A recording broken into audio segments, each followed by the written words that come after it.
sharing our stories connects us. Listen and be connected. Join us for the conversation meeting weekly at the intersection of community and culture. Hosted by Mario Nunez and Joe King Carter. Oh, I love that. I just love the sound of that intro music. It gets me going each and every week. Welcome, everybody, to this Christmas Eve edition of The Conversation on WMNF. WMNF.org if you're listening anywhere in the world. I'm one of your two hosts, Mario Nunez, and I'm seated, as always, by my able partner, Joe King Carter, who's fast at his microphone. Hey, Joe. Hey, good afternoon. Good afternoon to you, Yes, sir. to you and to all of our audience listeners. Especially that one of you that's listening in the car right now. That one. And you know who you are. Yes. That one special person. Hey, Joe. We are so happy to It's be Christmas here. Eve, partner. It is. You know what? I know it's 80 degrees outside, and listen, this is how it feels like in the Southern Hemisphere Yes. on Christmas Eve. Yes. We have this misconception that Santa is a big guy, he's jolly, his cheeks are rosy, and he comes down the chimney. Mm-hmm. And you know what? That's our lore, and that's what we think about on Christmas. But you know, in the Southern Hemisphere, Santa might come at you with a surfboard off a beach somewhere in a pair of Bermuda shorts. You know what I'm thinking? He may indeed. I'm a native Floridian, and when I was a boy, we had to cut snowflakes out of white paper to glue up on the tape up on the windows. And I thought to myself, even as a child, why are we cutting out snowflakes? But yeah, I get it completely. And you know what? Let us also say Happy Kwanzaa. Yes. Let us also say Happy Hanukkah. Yes. And let us say that these are the holy days of the year for everyone who feels holiness in their body somehow. And I'm always excited by Christmas. I'm like a little boy because this was always A special time. a special time. And it's time of giving. And for the rest of us, well, Right. there might just be A Festivus. Yeah. So there it is. We There's covered that. all bases, Also, Joey. I want to say, Yes. just so we make sure we have addressed everyone who is listening. Yes. For those of you who are not celebrating Christmas, for those of you who are having a hard time, for those of you that are pressured and stressed by Christmas because maybe you have to be around your toxic relatives, for whatever the reason may be, please let me let you know that I have had some miserable Christmases in my life, and I understand what it's about.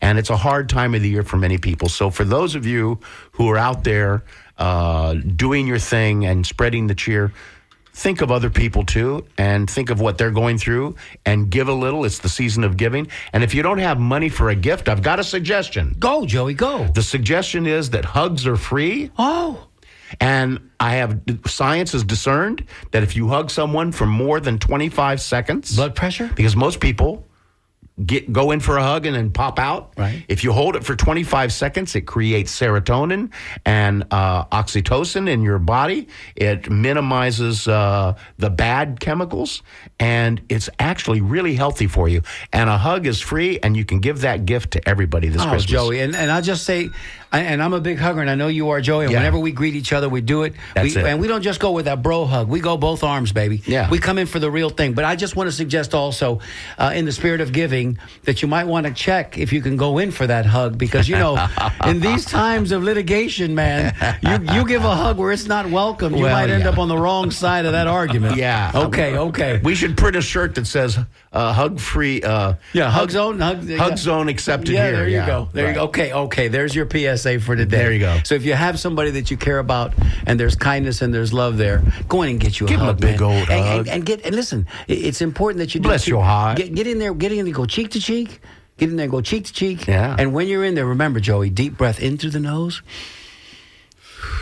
There you go. And let all in and out, and then you can reset. that's It's a the hard good reset. stuff. It's a hard reset for your That's the good mind, your stuff. body, and your spirit. Yes. Hey, Joey, we're excited. Who's in studio with us today, man? Well, you know, I'm very excited because we have we're standing right here, right now, at the intersection of culture and community. Amen. And there is a cultural icon in the WMNF community, a man who has had a show for many years on Saturday afternoons, the 60s show.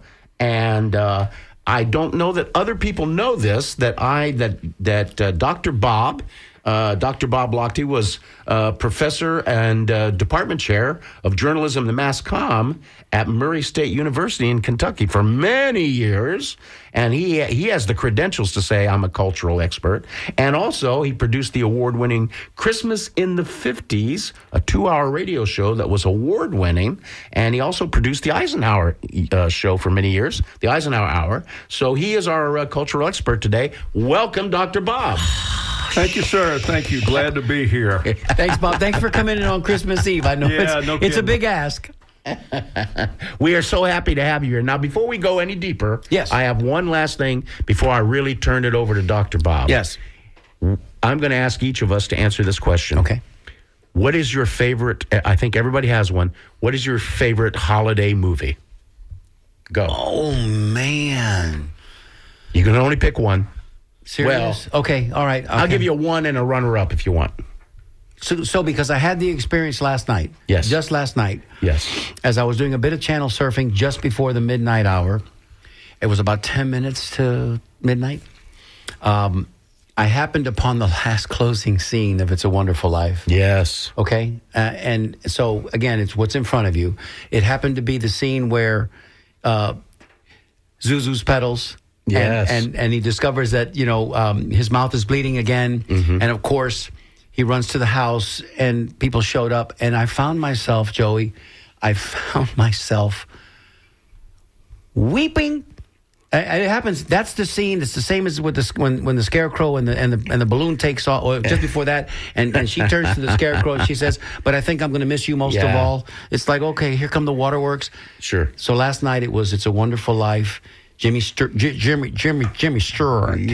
When he went and he hugs the family and he hugs Zuzu, you my little ginger snap. I'm thinking, no, here it comes. So anyway, It's a Wonderful Life. It's a Wonderful Life. Bob? Okay, this is one you won't think of. It's The Thin Man. Wow. The Thin Man with William Powell, Myrna Loy. Yes. It has the best Christmas party ever on film in that movie. Oh, wow. And I watch it every Christmas day. Ah, excellent. Joey? Well, I have to kind of go along with you, and this will give me a chance to do my one of my most favorite impersonations, which is this. Martini? Which is this. Hang on. Clarence? You once called me a warped old man. Mr. Potter. He says, by God, George, you are worth more dead than alive. Yes. Mr. Potter. Mr. Potter. By the way. So It's a Wonderful Life for you, too? Absolutely. Absolutely. That's my top movie. My number two would be the 1954 version of A Christmas Carol with Alistair Sims. Got to argue with you. I like Mr. Magoo better. Oh, okay. There you go. Well, everybody has a favorite of that. I have a good friend, Beverly. A Christmas Story. Listen, you got to throw in Elf in there because, that's delicious itself. Well, Will Ferrell. Some people think that George C. Scott's version James of Scrooge. But I got to tell you, of all the villains in all of the films of all time, I think that Mr. Potter, he's a creep, isn't he? He's a creepy guy. That's Lionel Barrymore. Yes. And Drew Barrymore's grandfather. What an amazing performance he gives. He bangs on the window and he says, hey, Merry Christmas, Mr. Potter. And Mr. Potter says, go on home, George. They're waiting for you. Go on. Right. He just is such a foul human being who seems to represent something we're dealing with right now, which is the corporate run over of America and these guys that are only transactional and they only think about money and that's all they think about. That's who he represents, and he's there in our consciousness. All right, so this is the time when we relinquish the steering wheel. There we go. And the gear shifter, the clutch included. Over to Dr. Bob. Dr. Bob, what do you got in store for us? Well, okay, I've got a few things. I've got some dusty discs for you. I told you we're going to play Christmas music. And, I just want you to know that we like Joe King here, but there's more than one Joe King. You aware about that? Come on. Yeah. And I want to tell you about one. His guy was led a big jazz band, a popular jazz band in New Orleans, early 20th century. Joe, nicknamed King Oliver, and his band. And there was this section of New Orleans called Storyville. This is where all the saloons and all the nightclubs and all the gambling joints and all the brothels were and so forth. World War I comes around and the U.S. Navy tells the city of New Orleans, close this down. We don't want our sailors hanging out there. I see. So they did. And of course, Prohibition was coming up, a couple of years later. But so it put a bunch of musicians out of work.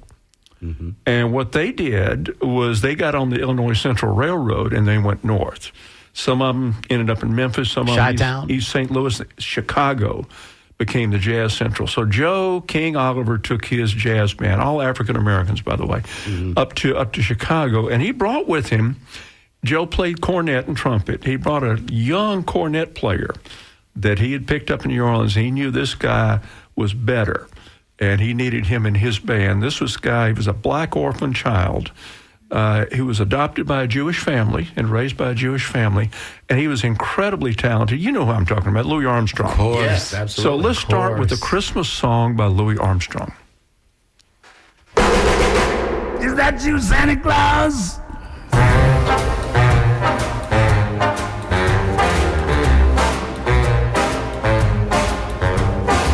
Gifts I'm preparing for some Christmas sharing, but I pause because hang in my stocking, I can hear a knocking. Is that you, Santa Claus? Sure is dark out, ain't the slightest spark out upon my clacking jaw. Who's there? Who is it? Stopping for a visit? Is that you, Santa Claus? Are you bringing a present for me? Something pleasantly pleasant for me. That is just what I've been waiting for. Would you mind slipping it under the door? Old winds are howling, or could that be growling? My legs feel like straws. Yeah, my, oh me, my. Kindly will you reply? Is that you, Santa Claus?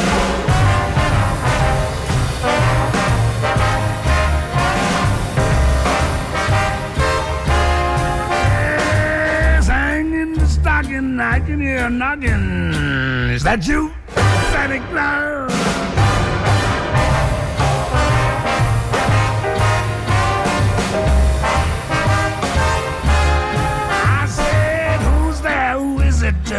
You stopping for a visit? Is that you, Santa Claus? Oh, there's Santa, you gave me a scare. Now stop teasing, cause I know you're there. We don't believe in no goblins today, but I can't explain why I'm shaking that way. Then I can see old Santa in the keyhole.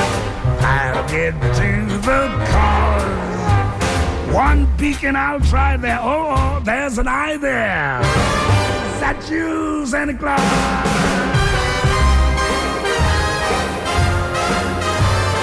Please, I pity my knees.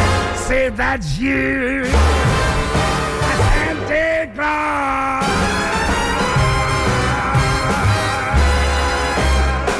That's him, all right. Nothing like Satchmo, that's huh? wonderful. That is absolutely wonderful. Well, that gets us into the first question of the afternoon. Who was Santa Claus? Thank you. You know, and Old Saint Nick? Old Saint Nick. There you go. Nicholas.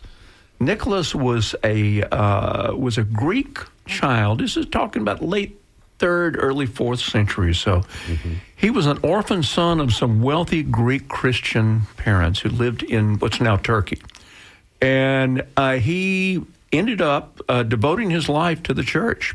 He became a priest, later a bishop, and he really looked like a serious cleric. You know, he's wearing ecclesiastical robes and a pointed hat. He had a gray beard, not a white beard, and his skin was perhaps a shade darker than mine. So anyhow, throughout his life, he gave away his entire fortune to rescue prostitutes, organize rescue missions for sailors lost at sea, making gifts to children, and what we now call Christian charity. So Nicholas, Bishop Nicholas, he was at the time, kind of created this. And after he died, he was beatified and made into St. Nicholas. And the Feast of St. Nicholas, you know when that is? Tell us, Bob. December 6th. The Feast of St. Nicholas. Oh, So you just mixed interesting. it. And that was the tradition there was to give gifts. So Three Kings Day, which is January 6th. Okay, we're Okay, with we're you. going to get to that in a little bit. We're with you. Okay, so this is This is a the great story. historical St. Yeah, we Nicholas. love this. Okay, according to legend, though, Mm-hmm. St. Nick comes back years later, and he arrives in the Low Countries of Northern Europe, Belgium, Holland, that area.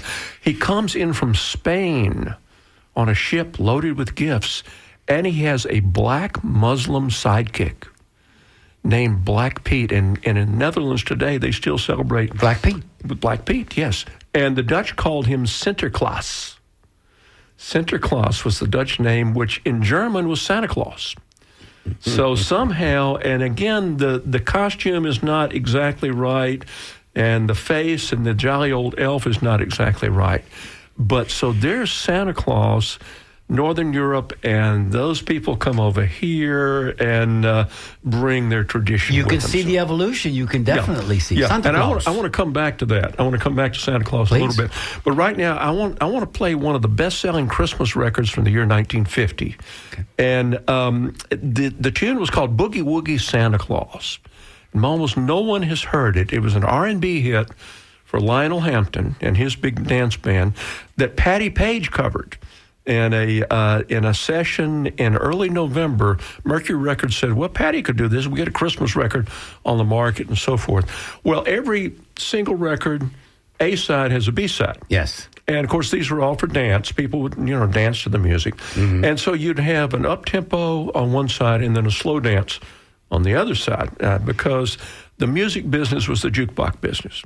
There were 500,000 jukeboxes in America in 1950. So if you got a hit record on, say, 200,000 jukeboxes, You're going places. and you had to replace it, wear it out every week, you sell 5 records to each one of those operators, you've sold 1 million copies. So that was the business. So, but anyhow, what happened? They looked for this number, and it was a slow dance number, also an R&B hit by Erskine Hawkins, that had been a country and western hit for Pee Wee King a year earlier. Well, it was the B-side that was the hit. No one listened to Boogie Woogie Santa Claus. No one remembers it. And this B-side was number 1 for 13 weeks. It was on the chart for more than 6 months. 2.5 million copies sold. Made a big star of Patti Page. And now they just did a simple arrangement. Patti came back and recorded a double-track harmony vocal on it. And I know you know this tune. We can all sing along. It's called the Tennessee Waltz.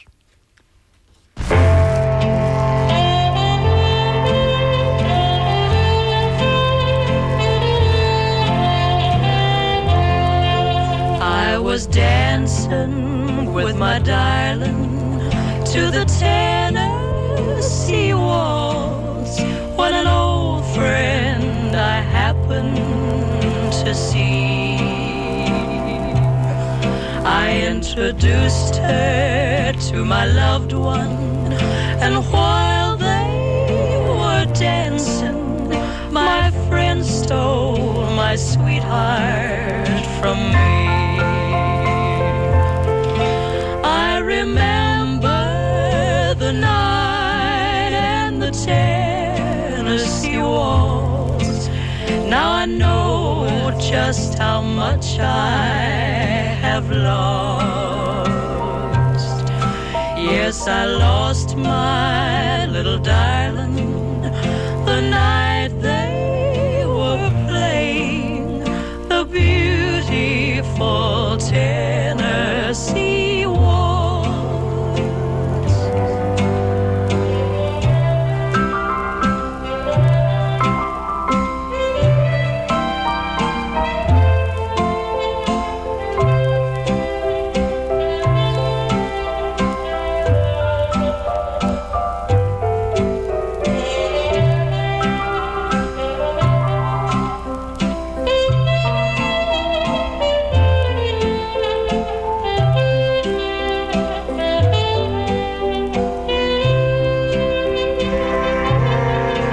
I was dancing with my darling to the Tennessee waltz when an old friend I happened to see. introduced her to my loved one, and while they were dancing, my friend stole my sweetheart from me. I remember the night and the Tennessee waltz. Now I know just how much I have lost. Yes, I lost my little darling the night they were playing the beautiful Tennessee waltz. I tell you what, guys, we're talking about diversity here this month on WMNF, and we have a white female singer who's covering a black swing band there, who's covering a hillbilly polka band from Wisconsin. Huh? It doesn't get any more DEI than that. Wow. Okay. Pretty good stuff. Yeah. We'll get back to Santa Claus, but let's talk about Christmas. Why is Christmas on December 25th? As we've always been told, it's the birth of the baby Jesus. But the thing is, we don't know when Jesus was born. There's some indication, you can do some external things like the shepherds tending their flocks. Yes. Well, the shepherds weren't out tending the flocks in the middle of winter. Yes. The sheep were in the pen, the shepherds were in the house sleeping it off. So that was probably in the spring of the year. Right. Well, again, in the spring is the really big festival for the Christians, which is Easter. Correct. Rebirth, right? The You rebirth? can't really celebrate the two at the same Eggs time. and bunnies. Well, who was the most important conversion to Christianity, you think? Joey, you want to take a whack at it? Conversion? Yeah. Wow. I unless you're talking about... I'll tell you who I think. Yeah. Emperor Constantine. Oh, of okay. Rome, 312. Yes. He had this vision of the cross, but he converted, and then he declared Christianity to be one of the official Roman religions, and he Right. called this council of elders. And then there's rumor that St. Nicholas may have been in this, although there's no evidence one way or the other. But they came to Nicaea in Turkey, and he said, you organize this church. I want this to be, competing with the Roman gods and stuff like that. So, and they did, and they included, actually, they decided what was going to be in the Holy Bible. There were a whole bunch of scriptures of the Torah and the Psalms and Proverbs and the stories of the prophets and then the gospel stories of Jesus and the Acts of the Apostles. Various letters. books. Yeah, all these scriptures were out there, and they decided this is in and this is out. So they basically decided what was in the Bible. Well, so they wanted to celebrate the birth of Christ, but they didn't, as I say, they didn't know when. And they decided, let's put this in the midst of this season of celebration and become part of that. And of course, the Roman Empire is important, but you also had Hanukkah. Yes. Many of the early Christians were converted Jews, and Hanukkah is we just completed now? it and so forth. It's on a lunar cycle, Right. But you had all of the solstice celebrations. The Druids and the pagans and so forth would celebrate the beginning of the light coming back and so forth.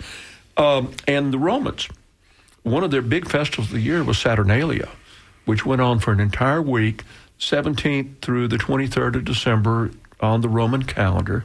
And it was followed closely by the celebration of New Year. So they thought, well, let's put it right in there.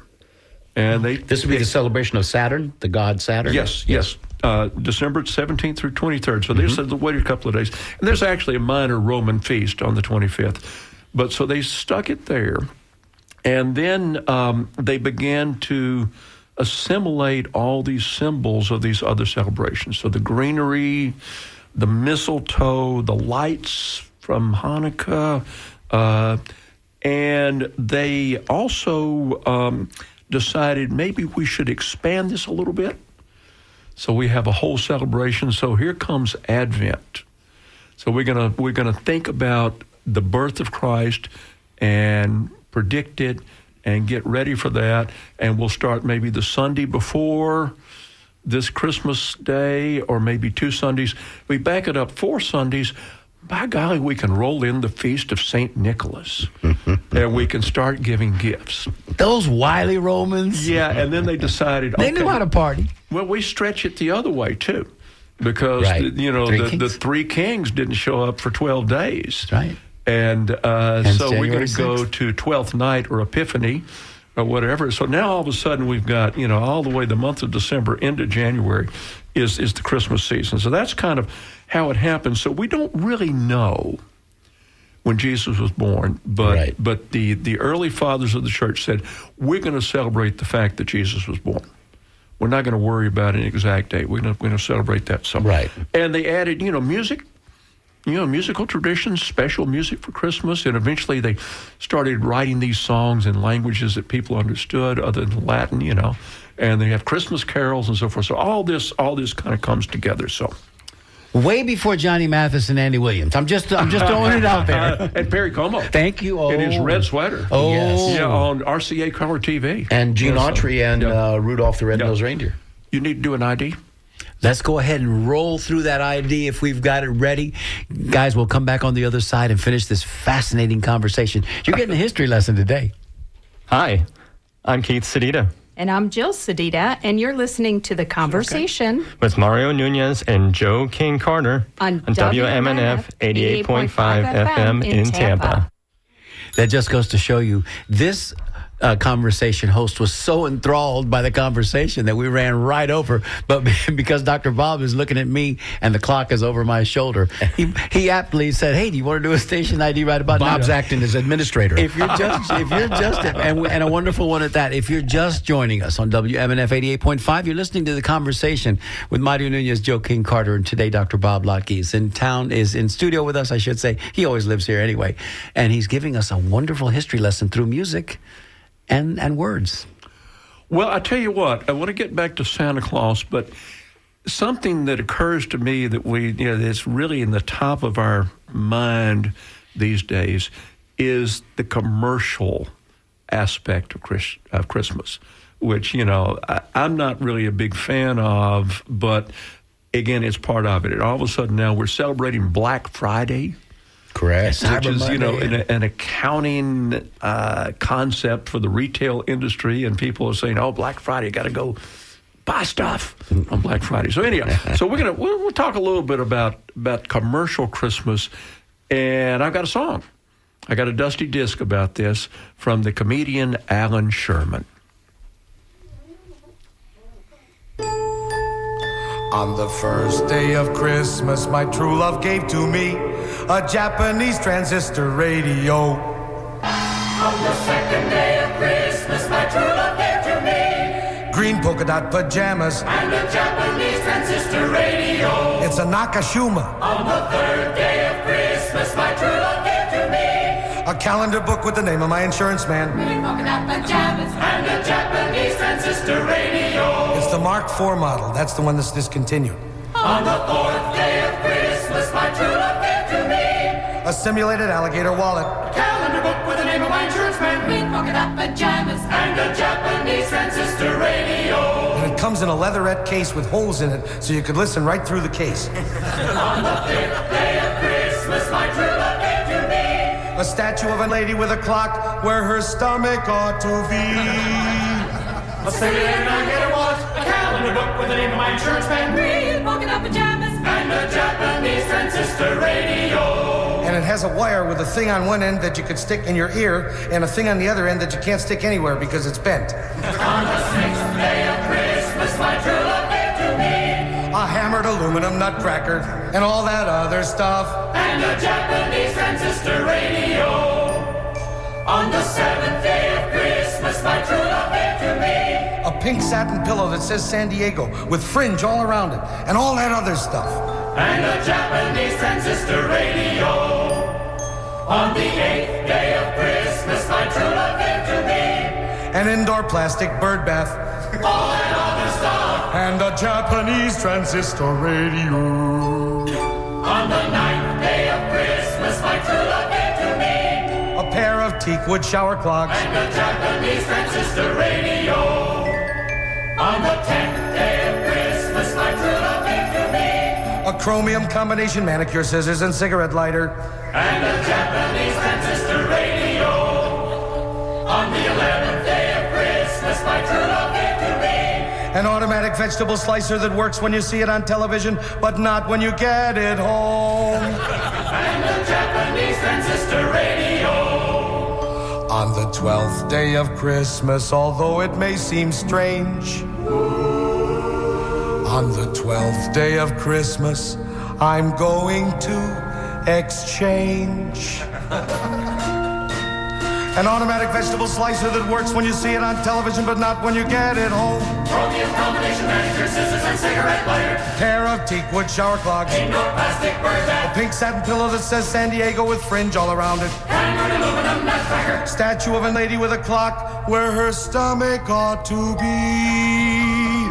Simulated alligator wallet. Calendar book with the name of my insurance man. Green polka dot pajamas. And a Japanese transistor radio. Merry Christmas, everybody!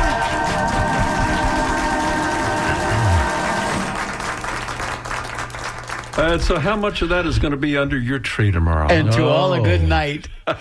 You know, when I was a kid, the greatest thing on earth would be to have a Japanese transistor radio. Oh, yeah. That dates me, but that was the biggest thing you could And get. Dr. Bob, remember, there was a period of time also when I remember as a kid, maybe in the early 60s or so, this is like just post WW2 and all the Hiroshima and Nagasaki, Yeah. when you turn a little toy over and if it said made in Japan, there would be Snickers. Yeah. They would be like, oh, that's, You'd think it was junk. yeah, that's Snickers. It was Yeah. junk, yeah. Boy, have we come a long way, haven't we? Yeah, no kidding. Okay, absolutely. Toyota changed their mind about that, didn't That's they? right. Yes, they did. Yeah. Sure. Okay. Yeah.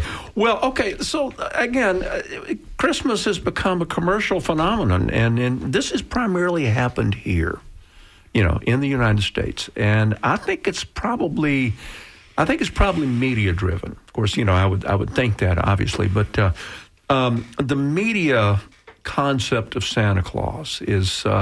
And how it developed is it's a different dimension and so forth. The first I found was in a children's book, an illustrated children's book from 1821, Images of Santa, and he was kind of a little guy and kind of scrawny and kind of ugly. Almost elf-like? Scrawny, yeah, almost, yeah, but he had a scraggly kind of brown beard and wore either a green or a like a dirty red coat and a big fur hat, big like a beaver fur hat on his head. And there's one of these pictures that has him on a small sleigh with one reindeer drawing it. So this is 1821 illustration. The very next year, we get the publication of that poem, A Visit from St. Nicholas. You know that one? 'Twas the night before Christmas, And all through the house. not a creature was stirring, not even a mouse. Yeah. Okay. So that's published, and it becomes very popular. It's republished, and it's in anthologies and so forth. Interesting, that was originally published with no author listed. And 2 poets claimed authorship. And we still don't know to this day which one of them actually wrote that, or if one of them, if it was someone else. But 2 of them claimed authorship and so forth. Well, anyhow, move ahead a few years. There's a very popular periodical called Harper's Weekly. Mm-hmm. And they had an illustrator and cartoonist named Thomas Nast. And during the Civil War, he started drawing pictures of Santa Claus, what he thought Santa Claus looked like. And one of the first ones had Santa Claus visiting the Union troops on the battlefield and distributing gifts. Santa Claus is dressed in stars and stripes. Uncle Sammy Santa Claus? Yeah, this is a black and white illustration, so you don't see the colors. But the coat has got stars on it, and the pants are stripes. And he's sitting there giving out gifts to the troops and so forth. Thomas Nast did a total of 33 illustrations of Santa Claus over the years. And finally, you get into the 1880s, and he's got this image that we can all relate to. The cheeks, the white beard. Yeah, portly. And then they started distributing it in color and he's got a red suit. Doesn't have the hat. He's got a garland of holly. Okay. A holly wreath on his head. But so we begin to see sort of what Santa Claus looks like in the media, and then because all of our media are advertising supported, advertisers jump in and say, well, this could be Santa Claus could sell our shoes or whatever. And Coca-Cola was one of the first companies to do this. Coca-Cola started running color ads with their pictures of Santa Claus drinking Coca-Cola. And that's probably the image, those Coca-Cola ads from the 1920s and 30s. Yes. That's probably the image of Santa Claus that we have now. You know what else came in the 1920s, Dr. Bob? That Macy's Day Parade. And I bet you that any money they kind of merged together, and that's how that happened. And by the way, Bob, one other thing, real quick thing. In reading in the last few months, I found out that Coca-Cola was being consumed a lot more during the warm months. Yes. And they wanted to open up the winter market. Yes, absolutely. And that's part of the reason they chose Santa. Right. Santa Claus was the perfect pitch man, and then you start seeing, as I say, department store Santas, and Santa Claus is kind of everywhere in the retail business. So, but and then you have what I call the secular Christmas developing. We started getting pop songs about Christmas that aren't necessarily religious. We start getting printed media, movies. We've mentioned a couple, radio shows, later TV shows.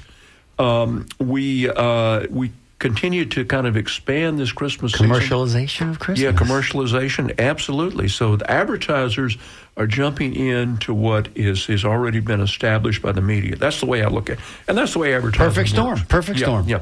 And now, of course, we can extend that wonderful idea, the African-American celebration of Kwanzaa, which is starting Friday, maybe?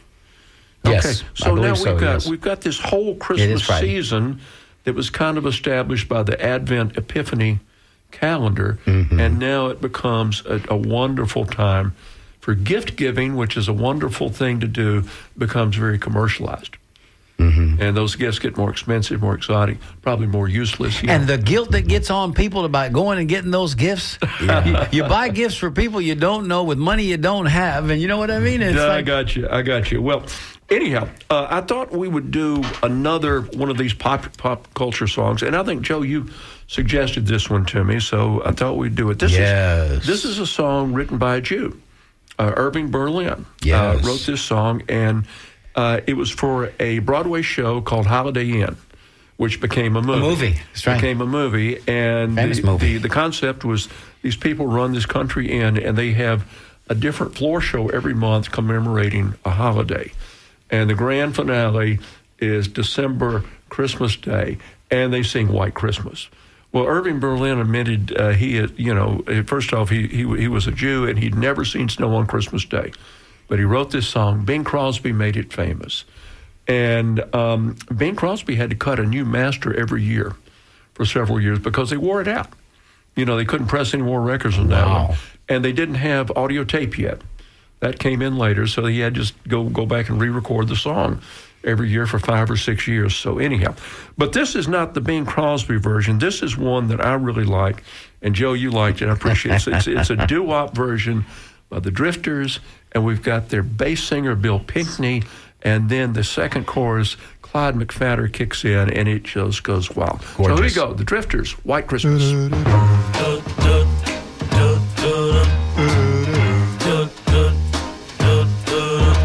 I'm dreaming of a white Christmas, just like the ones I used to know, where those treetops listen and children listen to hear sleigh bells in the snow. Then I am dreaming of a white Christmas, with every Christmas card I write. May your days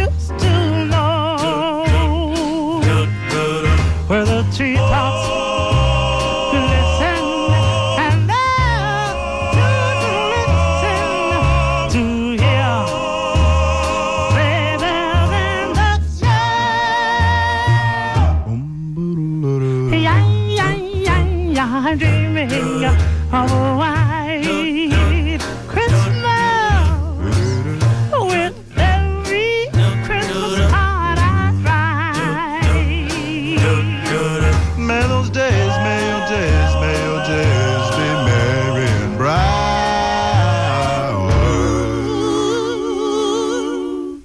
And may all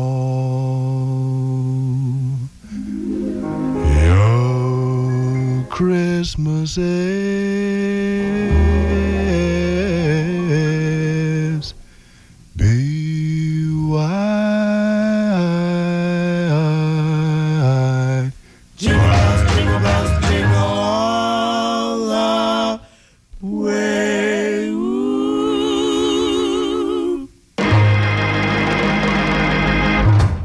That's just. I'm telling you, I'm sorry, Bing, but you don't have it. That's delicious. That does it for me and so forth. Yeah. So basically what we have now, I think Christmas, it's an umbrella term.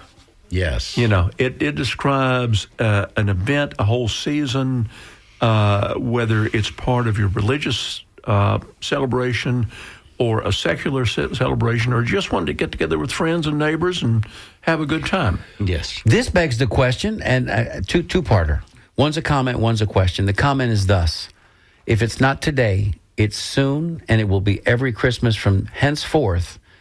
We, King, I'm speaking for you now, we want Dr. Bob to come in here and please read and record "'Twas the Night Before Christmas." the entire poem. We want that from you so we can have that in our archives, because from henceforth, if we keep hitting our fundraising goals, we're gonna do that. And what were we talking about just a second ago about Christmas? Yes, about it, secular and celebrated as a word. Where did and to your point, Christmas in July. We love it so much that we need a 6-month marker to celebrate another. You know, you've heard that. Oh, it's like Christmas in July. Yeah. Well, there's no Christmas in July, but No. if something happens to you gives you that Christmas feeling. Yeah. Well, it's Christmas in July. It's the Hallmark Channel, isn't it? They Oh, my gosh. Yeah. all those Christmas movies. Need to sell some more merchandise. Yeah, no Christmas kidding, in July. no kidding, Well, I no think you're kidding. absolutely right, Bob, and Dr. Bob, in the sense that we have words in our society that we use with carefully because they have so many meanings to different people.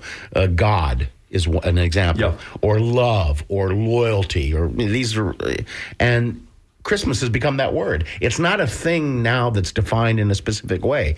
And maybe that's because, in a weird way, two things have happened. Number one, the commercial corporate aspect has gone crazy and Yes. mad. For years. And number two, everybody's made it their own. Whatever Christmas means to you is what it means to you. Well, we have a few minutes left here, and I want to kind of go around here and talk about Christmas, because you guys both from Florida.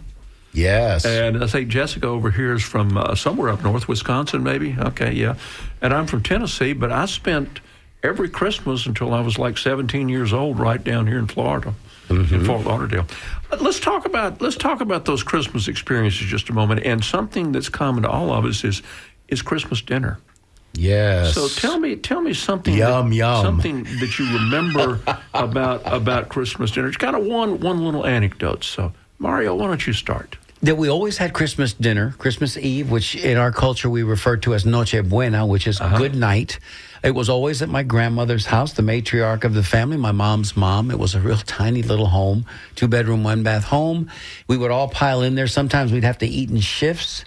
And we always had the traditional Noche Buena fare, which, of course, just about every Spanish restaurant here in Tampa now you can buy on a Tuesday in August. But it was the roast pork, pork with the yuca, the black beans and rice, the trimming. But I also have a Puerto Rican side to my family, and so we would also have something that we call pasteles, which is like a tamal for those of you that are familiar with tamales. And those were the things those are the touchstones, the culinary touchstones that when I eat them, regardless of what month it is, regardless of what time of year, it's a little bit of Christmas all year long. That's great. That roast pork with that yuca. Okay, Joe, what about you? Christmas dinners for me represent love. It represents my mother. I was essentially raised by my mother as a single parent. My father was present, but he was sick and sort of out of the picture. So a lot of love at Christmas from my mother, making sure that everything is right. And if either she or my grandmother together are cooking the food. Christmas could be at our house, could be at my grandmother's house, could be at one of my aunts and uncles' houses. My mother was one of 9, so there were many choices of houses. But I remember that very well. And the other thing I remember was it was the only dinner of the year in which the children sat at the children's table. And I thought, what the heck is going on here? Because I think, at the age of 9, that I'm an adult. What was your favorite dish or side? Well, what tickled your taste buds? I come from Georgia crackers. Cornbread. And so it's a pretty southern kind of meal. So you might have at a Christmas dinner, you might have some black-eyed peas, and you might have some kind of special dessert, by the way. There's a lot of... I'm always amazed by people who are focused on pies. We had lots of cobblers, incredible cobblers, yeah. And coconut cake? Yeah, something like that. Yeah. And then we would have, of course, the turkey and the mashed potatoes and the gravy. But it was always a kind of southern bent to it. And what I did say to all of you earlier was, I do have one pet peeve about Christmas dinners. It is, quit messing up stuffing and dressing. People want to do all these fancy things where they're putting cranberries in there and they're putting mushrooms. Oysters and mushrooms and all that. No. It should be a simple dressing that's very tasty. It's comfort food. You can't make it better.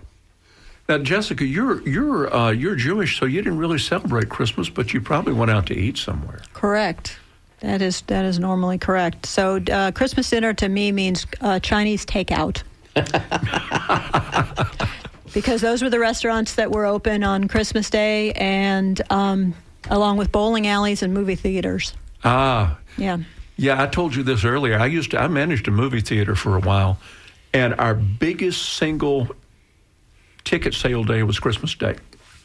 Oh, really? Yes, and I think that's still true in the movie business. Hence why they release so many blockbusters middle of summer and Christmas Day. Yeah, they do that, and the people, they open their presents, do all their stuff, and they get bored, and they go see a movie and so forth. Well, as I said, I spent Christmas in Fort Lauderdale from good family from Tennessee, and my grandmother was a good country cook. You go Sunday dinner at her house, you had fried chicken and turnip greens, and pinto beans and stuff like that. But she did something really different at Christmas because she wanted us to feel like we were in Florida. She cooked red snapper. And by that, I mean, there were 7 of us, and she would buy this huge fish. And, had the scales removed, the guts removed, and so forth. Just little salt and pepper, maybe some sliced lemons up inside of it. And then she'd get out her iron skillet, and she'd cook up some onions and throw in a can of tomatoes, and then she'd put that over that red snapper, put the lid on the roasting pan and cook it till those big chunks were just falling off of it. So you'd have chunks of red snapper smothered with these vegetables, maybe a few boiled potatoes on the side. And that's still my fondest memory of Christmas dinner. Can I tell you what's wrong with that, Bob? Can I tell you what's wrong with that meal? Sure. I can say this on the radio. Not a damn thing. It sounds pretty delicious to me. Yeah. I mean, that sounds good. incredible. Yeah. And I was stovetop, right? That was on the sort stove? of out of character. I never knew her to cook fish other than that one day, that one dinner. So special. Yeah. And I wonder where that came from. What did you ever learn the origins of that? Well, my grandfather used to go fishing. He used to go deep sea fishing down there. Okay. I think he would catch red snapper. And, they would have it whenever. The prize cats, they saved it for Christmas. Yeah, well, not really. They go to buy They go fish frequently? But anyhow. That's beautiful. Well, guys, this has been fun. It's been great fun. This is, it is a very special season, and I hope everybody is getting ready to relax. Yes. For a few days. Yes. It's been kind of a tumultuous year at best. I mean, I don't even know how else to describe it. It's been very... Yeah, it's just uneven. Started last January 21st. I don't know what that indicates, but it's been a little up and down, but mostly down. We'll get into that. Yeah. At some other time and so forth. But but no, as I say, I think the fact that we don't really know when Jesus was born, but we do have this date set to celebrate that. Yes. And so that's kind of for anyone who grew up in a Christian church, that's kind of where we tie things together, Right. Things before Christmas, after Christmas, and so forth. You've got New Year's coming up. Obviously, Hanukkah just over. We've got Kwanzaa celebration, and there's still some amongst us some Wiccans who still, celebrate the solstice and so forth. There you go. Which we just had, right? Which we just experienced. I don't know if we had Saturnalia or not, but right. But it's not uncommon for all of these holidays that we celebrate, Halloween, Thanksgiving, Christmas, and so on, to be tied to some very ancient history. Yes. Because I know in the case of my people who were mostly, Celts or Gaelics, essentially. Yeah. The Catholic Church would do things like put primitive symbols on the churches to get the pagans to come in. Yes. Into And the this was church. I think that was all part. I think it was all conscious. Yes. Decorating with greenery. And mistletoe. That's all. That all. Well, the comes tree, under bringing the tree in the house. That's right. And then you had to decorate the tree? Yeah. And the Yule log and all this. So these are pagan symbols. Yeah. Yes, and they're appropriated for good reason. So we can celebrate, you guys. Well, I have one more tune that I guess I can talk about a little bit. There was this guitar player who I think actually taught everybody how to play the electric guitar, and it's not Jimi Hendrix. This is 20 years or so before Les Paul. Jimi Hendrix. Yes, Les Paul, indeed. He did more to show people what you could do with the electric guitar, and also recording technology, overdubbing and stuff like that, was all part of Les Paul's routine. And, of course, he invented a guitar, which the Gibson Company is still selling today, and it's probably their best-selling single model. So, but anyhow, I thought we'd hear some Les Paul, and you get a chance to hear him experiment with all these recordings. This is probably a 1950-51 recording here, and the tune is Jingle Bells, but it's interesting the sounds he gets out of his guitar on this, because he's doing several different parts and he's overdubbing and so forth. And for the most part, he's getting his guitar to sound like some other instrument, which no one had really thought of. Right. They just bring in someone to play that instrument in the studio and so forth. So anyhow, this is Les Paul with Jingle Bells, and in this one he gets his guitar to sound like a glockenspiel.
Wanted to take this moment to wish each and every one of you a very Merry Christmas, Happy Holidays, Feliz Navidad. Thank you, Dr. Bob, for coming in today. Hey, love it.